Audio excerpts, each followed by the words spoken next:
Everyone, this is Rakesh Bansal. Welcome to CS education.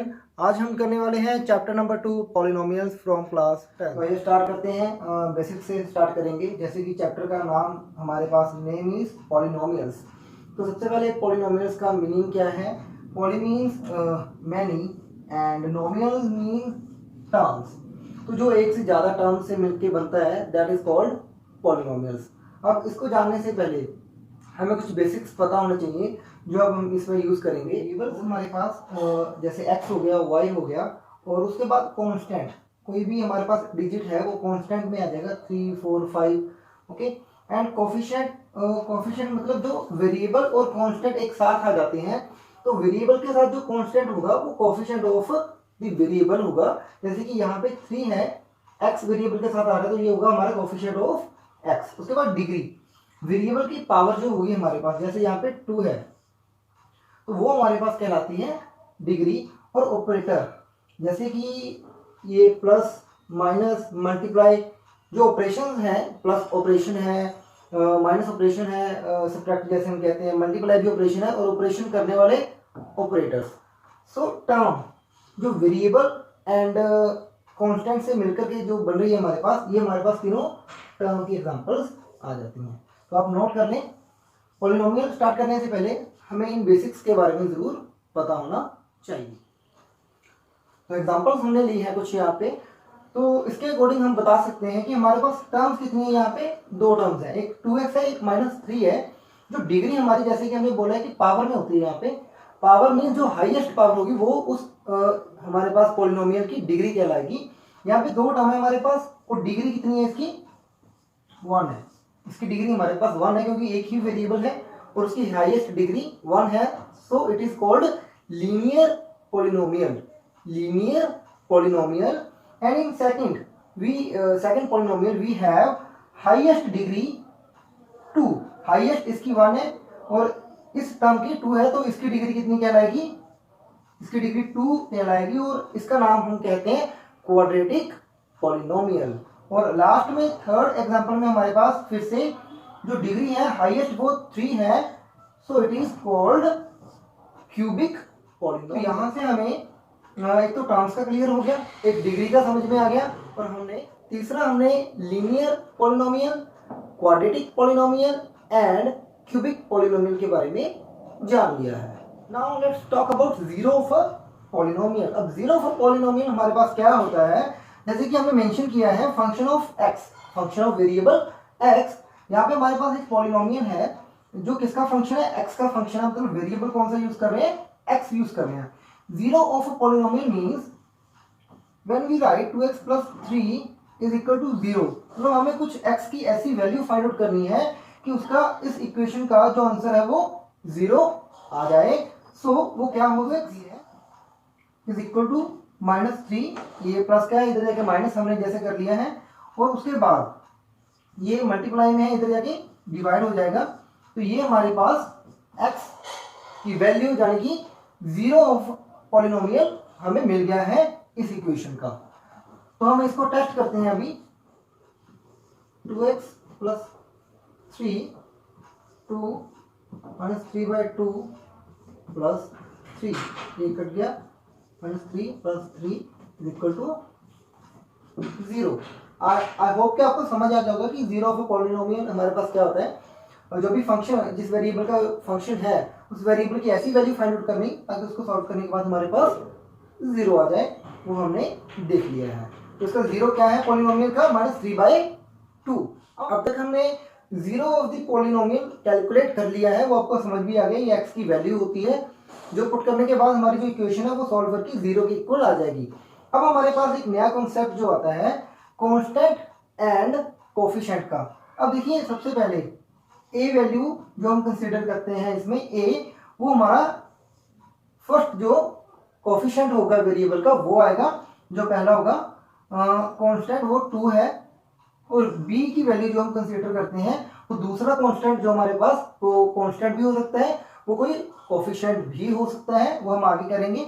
अब हमारे पास -3, तो a एंड b दो ही वैल्यूज आ रही है। जीरो ऑफ लीनियर पॉलिनोमियल जिसको कि हमने k मेंशन किया है यहाँ पे, k, so it is equal to -b/a, b is equal to -3 here, and minus minus plus 3 and upon a मतलब 2, so minus minus 3 upon 2 is equal to 3/2. This is in case of linear polynomial. I hope कि आपको समझ आ गया होगा यहाँ तक कि जो हमारा जीरो होता है लीनियर पॉलिनोमियल में that is equal to, जिसको हम k मेंशन कर रहे हैं यहाँ पे, माइनस बी अपॉन ए.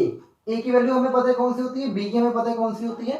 सो जब हमने इसको सॉल्व किया तो ये उसी की इक्वल आ रहा है जैसे कि हम पहले कर चुके हैं. होप कि यहाँ तक आपको समझ आ गया होगा. सो नेक्स्ट हम करने वाले हैं जीरो ऑफ अ, जीरो नहीं कह सकते, जीरोस कह सकते हैं, zeros of a quadratic polynomial. तो कितनी हमारी डिग्री 2 है यहाँ पे इस पॉलिनोमियल की. तो at most we can get 2 zeros of this polynomial. वो हम कैलकुलेट करेंगे अभी. अब देखिए ए की वैल्यू जैसे कि हमें पता है इसमें से ए की वैल्यू आएगी जो इसका कोफिशिएंट होगा वो हमने मेंशन कर दिया यहाँ पे, that is equal to 1. Next term we है 7x और इसमें से b की वैल्यू हमारे पास जो कोफिशिएंट होगा वो 7 आ चुकी है. और c जो कि हमारे पास टर्म है कांस्टेंट है 10, वो यहाँ पे हमने मेंशन कर दी है. सो अब इसको कैलकुलेट करते हैं. अब हमारे पास आपको पता है कि 1 and 10, 1 into 10 is equal to 10. हमें 7 को इस तरह से फैक्टराइज करना है कि इसको मल्टीप्लाई करने के बाद हमारे पास 10 आना चाहिए, प्लस या माइनस करने के बाद हमारे पास 7 आना चाहिए. तो करते हैं x square plus x common ले लिया हमने, इसको ऐसे ही छोड़ देते हैं, प्लस 10. यहां तक हमने इतना कर लिया है. सो अब ऐसे कौन से फैक्टर 7 के बन सकते हैं, वो है 5 प्लस 2. और 5 प्लस 2 7 होता है एंड 5 इंटू 2 प्लस 10 हमारे पास होते हैं. तो यहां तक हो गया है. हमारे पास आगे है x square plus bracket open कर लेते हैं 5x प्लस 2x प्लस 10. अब देखिए इन दोनों टर्म्स को अगर मैं मल्टीप्लाई करता हूं तो क्या आता है मेरे पास 10x स्क्वायर, क्योंकि 10 को अगर x के साथ स्क्वायर करेंगे तो 10x स्क्वायर आना चाहिए था, वो हमारे पास आ रहा है. और प्लस करेंगे तो 7x आ रहा है. तो यहां तक हमारा जो इक्वेशन है वो कंप्लीट हो चुका है. नेक्स्ट हम इन दोनों में से कॉमन लेंगे x प्लस 5 और इसमें से भी plus 2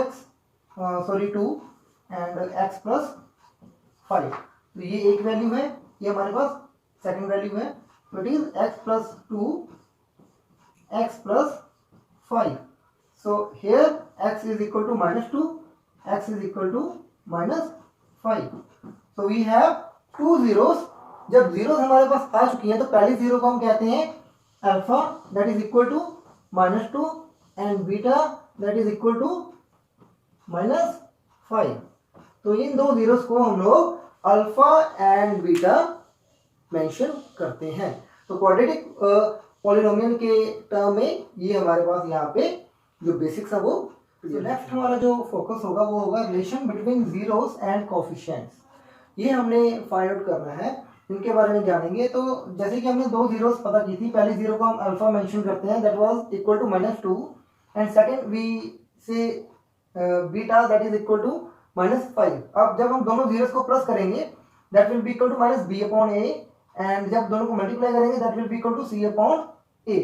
a b and c coefficients हमने यहाँ पे देख लिए हैं. a that is equal to 1, वो इसका कोफिशिएंट है, और 7 यहाँ इसका कोफिशिएंट है, एंड थर्ड हमारे पास कांस्टेंट वैल्यू है 10. फर्स्ट कंडीशन हमने अल्फा प्लस बीटा पहले इसके अकॉर्डिंग चेक किया हमने, तो that was equal to -7 upon 1, जो कि हमारी वैल्यू आ रही है, आप देख पा रहे हैं b 7 है, माइनस लग गया साथ में, और a 1 है, तो ये हमारी वैल्यू आ रही है. और सेकेंडली हमने सीधा डायरेक्ट इनको अल्फा एंड बीटा को करके देखा, दैट इज इक्वल टू -7 या फिर -7 अपॉन 1. तो पहली कंडीशन हमारी ट्रू होती है. सेकंड करते हैं alpha into beta. Secondly we take alpha into beta and alpha into beta means c upon a, c 10, a 1 that is equal to 10.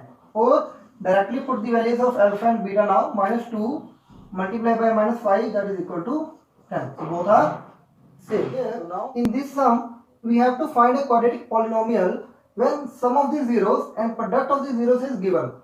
Now sum alpha plus beta is equal to -3 or -3/1. जैसे कि हमें पता है कि जो सम होता है zeros का that is equal to -b upon a, यानी कि ये वैल्यू जो है ये माइनस बी की है और ये ए की है। तो पता चल गया हमें कि b is equal to 3 and a is equal to 1। So क्योंकि ये -3 है ना, तो माइनस किया गया होगा b को, तो b अगर 3 होगी तभी -3 आ रहे हैं यहाँ पे। आई होप कि ये क्लियर हो गया आपको। b की वैल्यू हमें पता चल गई है और a की भी पता चल गई है। Now product alpha beta that is given to 2 and it is c upon a is equal to 2 upon a. So c we have 2. So now we have values a, b and c.